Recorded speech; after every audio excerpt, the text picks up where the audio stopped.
I was gonna use my sword beams on that guy to outrange him. He got wrecked though, didn't even need to do that. Hello guys, Career438 here. Welcome to another episode of The Legend of Zelda: A Link to the Past. In the last episode, we got 2 heart pieces. I got like nothing done last time. I'm so sorry guys, because I was just talking about Splatfest and shit. So yeah. And we got nothing done. I'm terribly sorry. I really should have been thinking about that. So inefficient on my part. Anyway though, in this episode we're actually going to be doing shit. And we're going to progress the story by going into the 5th dungeon. The Swamp Palace. This is the water dungeon of Link to the Past. Thankfully it's not terribly confusing like other water dungeons in Zelda games. Looking at you, Water Temple and Ocarina of Time. Fucking terrible ass piece of shit. I really just want to make sure I don't lose my my sword beams. That's a bombable wall right there. You're gonna get the hard reeds. Yep, told you.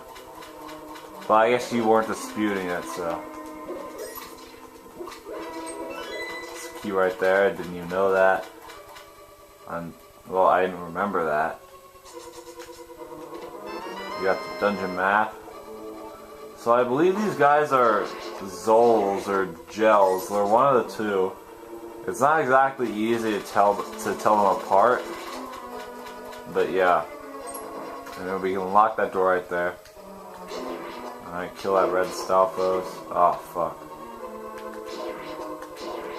Oh, I didn't go. Actually, we saw those the red versions of those jellyfish in the Palace of Darkness. I never went over them. Basically, they're like the blue ones, except when you hit them, they'll split up into 2 smaller ones. And then those ones can also spark. And since they're smaller, they're a little harder to hit. So yeah. But they're not too terribly hard to take out. They're pretty easy, actually. I think that's just for detail. Oh, no, it's not. Well, look who didn't bring their memory with them today.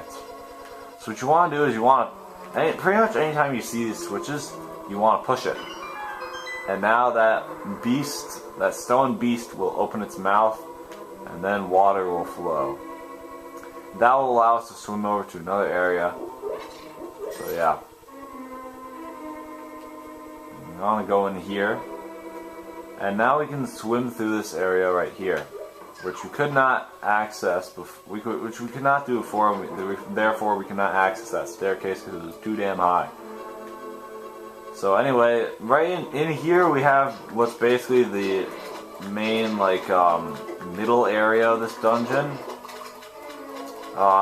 Basically the idea here is it has the chest that contains the dungeon items, so you want to come back there. You'll find yourself going through there a couple times in this dungeon. So yeah. So where are we actually? Okay, so we're in a real room right now. I mean obviously, but I just like saying real stuff.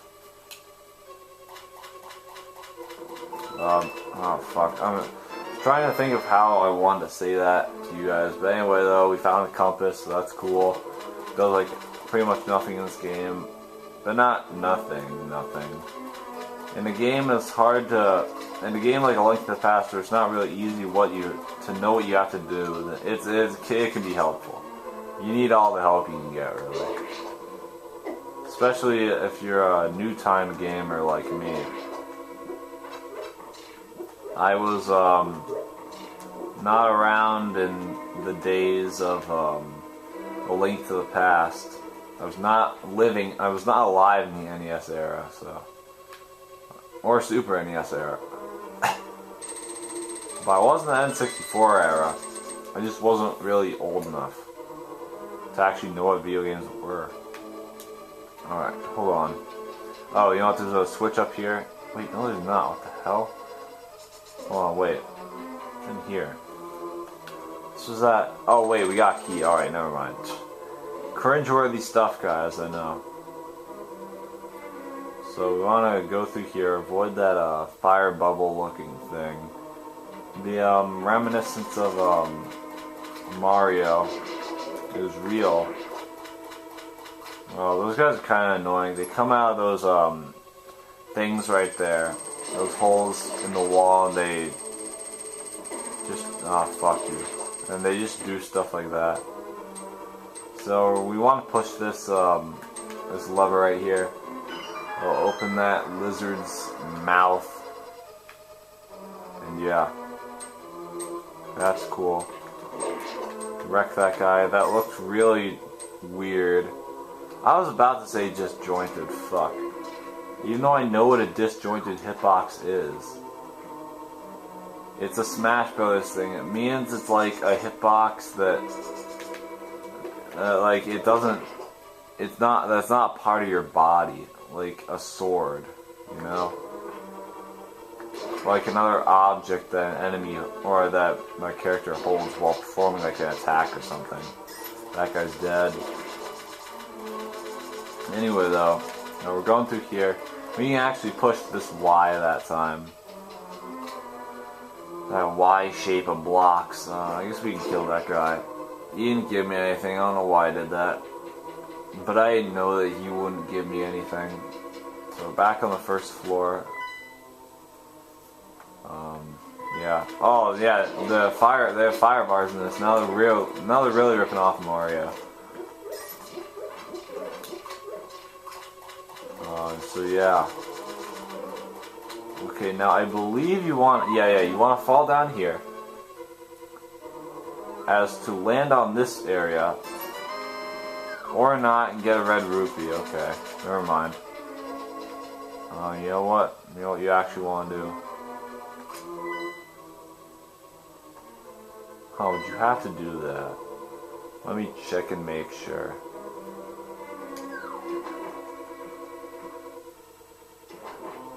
I don't think you have to.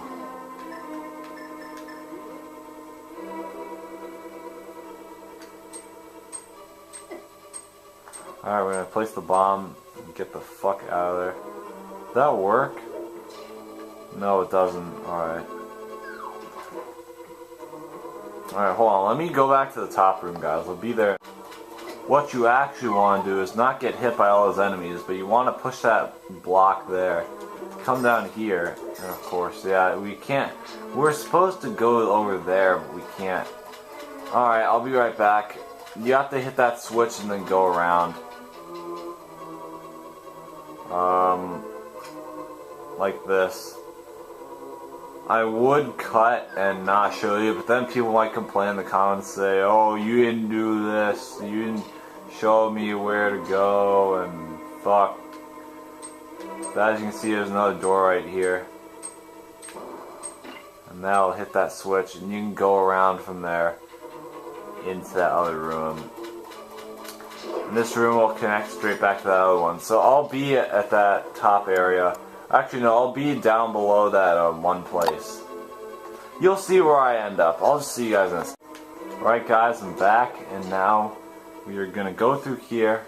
And this is where you want to be. You want to be in this room because you get the big key from this one. And this is the master key of dungeon, which you know.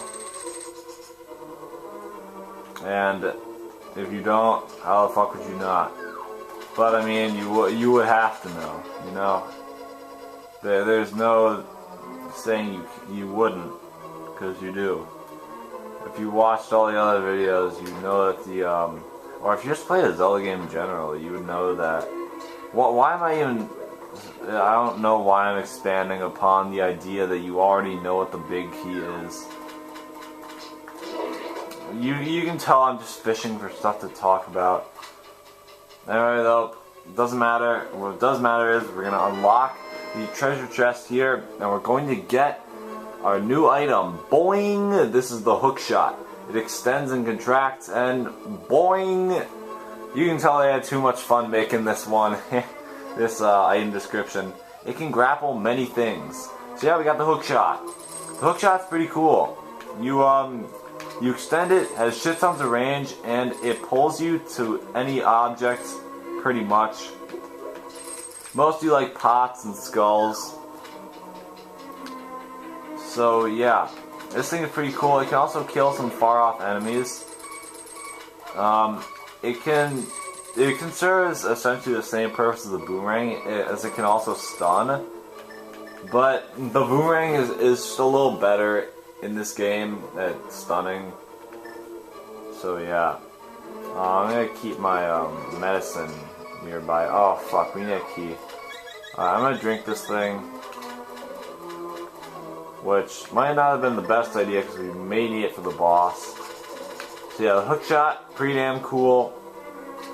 You can press Y to grapple things, and you get to do cool stuff. Key right there. It's pretty awesome. You can go to many areas.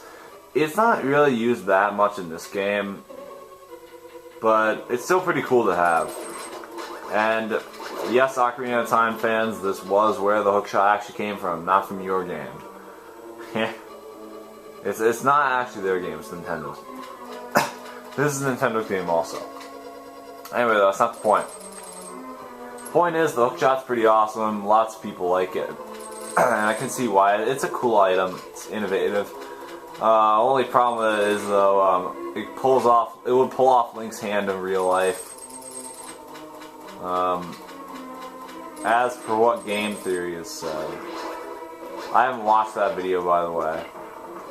So we need to push this statue onto this button so we can go further.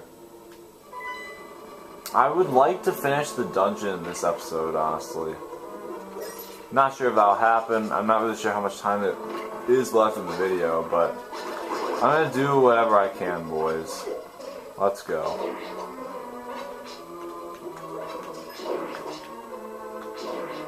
Hopefully they'll give us hearts before this one so we won't die. Before the boss even, or to the boss. So I feel like the boss of this dungeon isn't really that hard, in all honesty. So we actually don't want to go this way, but you will need to in a minute. So what you want to do is you want to go that other way, because we saw there was actually another passage. So we want to do that. Also, since the hookshot comes out really fast, it's effective for taking out those guys. Ah, fuck. And yeah.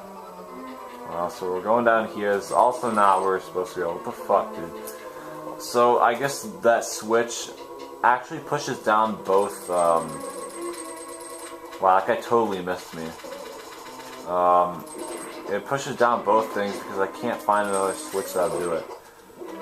So yeah, I was saying the hookshot is good for killing those jellyfish guys because it comes out really fast and usually they're in front of you, and I don't think the boomerang can actually stun them, so yeah. I was right, by the way, in that that switch opens both doors, as it does, because we were able to go through it. Whoa, what? That one guy was clipping through the wall, the hell? Anyway, though, you want to push this lever, and we can go through there, because the water's drained. And we can also go this way, we don't have to go around like the other time, which is awesome. Kill that guy, and go through here. I'm not sure which way you want to go through here first. We'll try this way, because we're here right now. Okay, this is just up that other way, which you don't really need to go. This gives you rupees, and that also gives you rupees. Okay, useless money. It's not like getting 40 rupees in this game is hard, so I'm not really disappointed about that.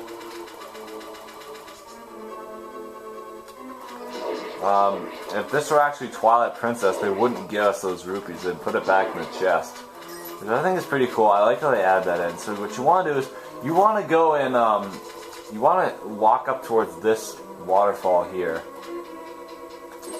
And or that waterfall-esque area. And you want to go up here. Oh, oops, sorry guys. Close. We're close to the boss. I think there's another room that I could have shown up. Wait, let me just go down there and check. Okay, this room, we actually did see it. It's like, it's kind of like a restock room, essentially. But it gives you bombs and arrows and stuff, not hearts, but that's okay. We're gonna go back up. So anyway, yeah, Doing that. There are no hearts left. Shit. Guess we got all of them. That's also another restock room. I'll be going in there too. Alright, now this part of the dungeon, basically it has the water like resisting you. And it's gonna be pushing you to the left. Oh fuck, also avoid those guys. Because they'll hurt you, and you don't want that. So we're gonna stand back of this bomb. Stand clear of this bomb. Jeez, what's wrong with you? Can we get hearts, please? We don't need any of these things but heart. Okay, there. But we're still one short, unfortunately, because these water strider bastards. Oh, this is another. Wait, can the bomb work? The bomb doesn't kill them. Oh, that's dumb. Wait, we're gonna bait them over here. You're gonna come slowly? Alright, mad dash. You cannot hurt those guys on this upper land. And it kind of makes sense because they're sort of down there. But it's still cheap. So anyway though, because like you can't hurt them with anything, even bombs. That would kill them in real life. And in any other Zelda game, most likely. Anyway though, right here, as you can see on the map, we got the boss's lair. Let's go in. Alright, here we go. We got the boss of the Swamp Palace. This is Argus. How this fight works is, basically he has these things surrounding him. There's the actual boss. He has these things on him, and you just want to pull him off with your hook shot so that you can actually damage him directly. Oh my goodness, this guy's actually gonna fucking kill me. This boss isn't hard. Come on. Like, seriously. Oh. Be careful of that attack, because it has reach. Oh, fuck. Yep. Dead. Alright, I'll be right back. Okay, now we're actually ready for this boss fight. Off screen, I bought 2 red potions and got a fairy. Probably should have gotten 2 fairies, but I don't really care. It can be the same thing, it's just that fairies are nice and that, like, they don't restore all your health, but you don't have to have the item equipped. So yeah, to restore health. Sorry guys, it's 3:34 a.m. when I'm recording this. You can tell I'm desperate to get these recorded, but it's fun. But anyway, it's worth noting that one of your warp options in the light world is actually the potion shop. So it's important to know that you can go back there, buy potions, get fully healed by the girl who gives you the life medicine sample. And also there's that tree that will always spawn a fairy every time. So anyway, every time you exit the screen. So anyway, let's fight Argus. Let's kick his fucking ass. He doesn't really have one, but I don't really care. Dang, he does fucking shit tons of damage. I guess Dark World enemies do shit tons of damage, but, you know, it doesn't matter.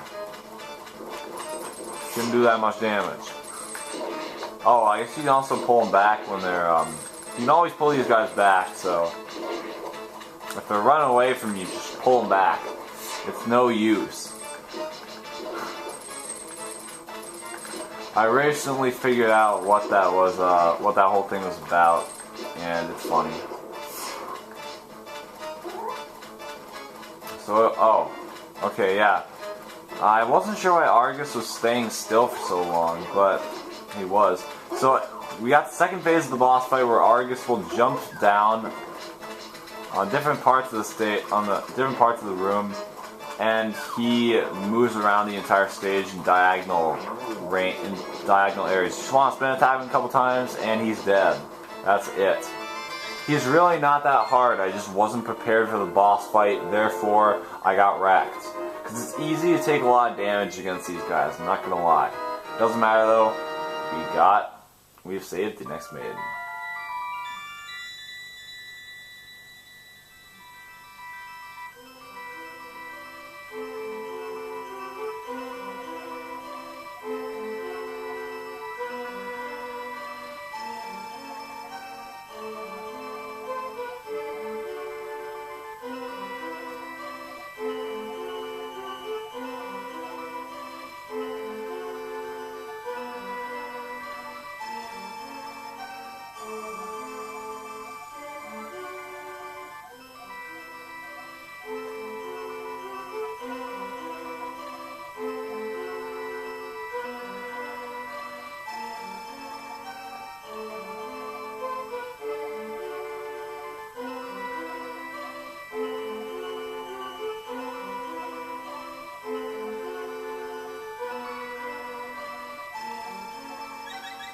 Yes, may the way of the hero lead to the Triforce.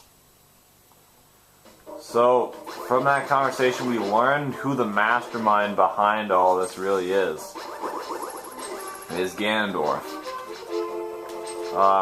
Essentially the main villain in the Zelda franchise. It wasn't actually until this game that he received the name Ganondorf. Oh yeah, we got that for Ocarina of Time fans too. Okay, no, I'm done with that whole thing basically.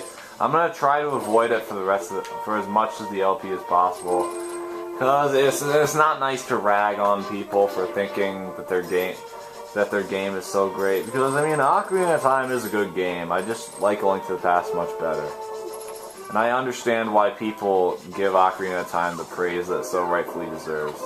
I'm not being sarcastic when I say that. The game really does deserve that, for good reasons. I just like this game better.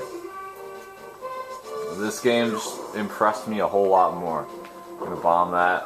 And yeah, Ganondorf was the one who touched the Triforce, and he got his evil wish.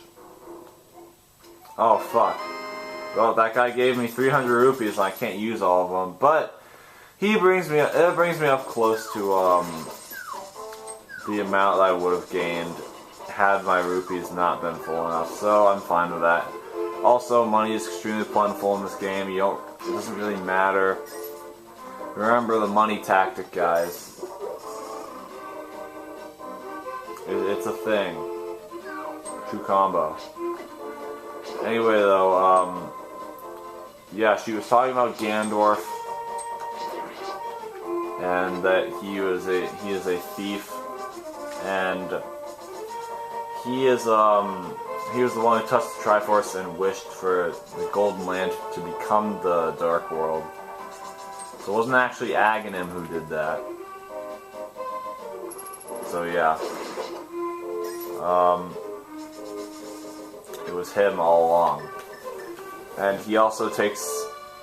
Well, she referred to him as Ganon. Which, because Ganondorf and Ganon are technically the same people.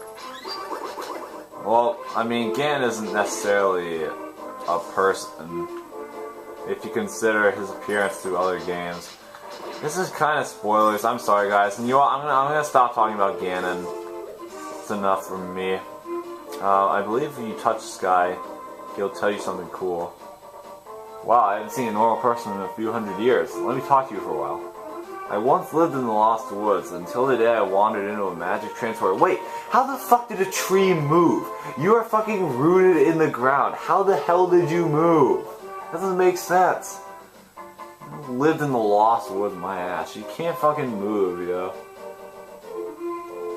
Also, the trees in the light world aren't actually sentient beings. They're not, like, they can't talk or do anything that humans could do. They don't have brains, or they're not sentient. What the fuck, dude, whatever. The power of the Dark World quickly turned me into this tree shape. I guess the two forests are connected with each other.